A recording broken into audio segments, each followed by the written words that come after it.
My name is Duncan McCue, and I'm a professor here at Carleton University's School of Journalism and Communication.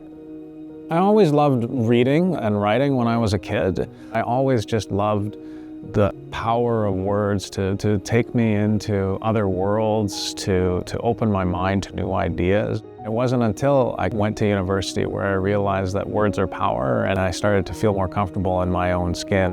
When I showed up for undergrad, first year university at the University of King's College, there were almost no faces of diversity in the classroom that I was in, amongst the student body, amongst the professors. The first article that I would write would be about systemic racism at the university that I went to. The article that I wrote about led to a petition with hundreds of students signing it, which we then presented to the president, who acknowledged that there was systemic racism. And I thought to myself, I got the bug from that first experience, the power of journalism to create change. I found my love of journalism working for a student newspaper.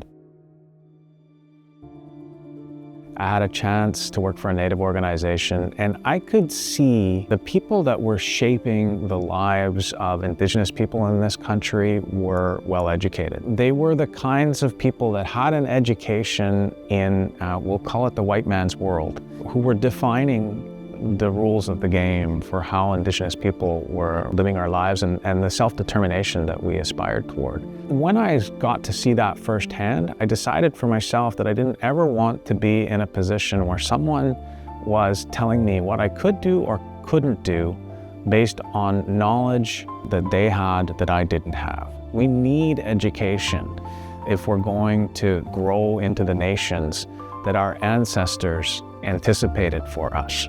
Our voices have been silent for far too long. In too many stories about our people, we haven't been consulted, we haven't been included. We've had people talking on our behalf in the news media for a really long time.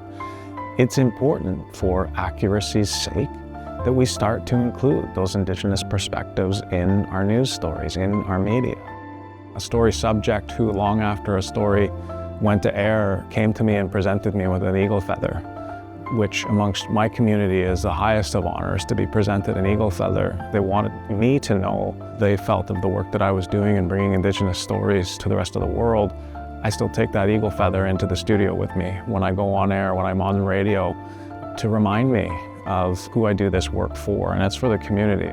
Words have the ability to shape new worlds. It is so important to expand your mind, to learn about different ways of thinking, and to empower yourself, to take pride in carrying a book around.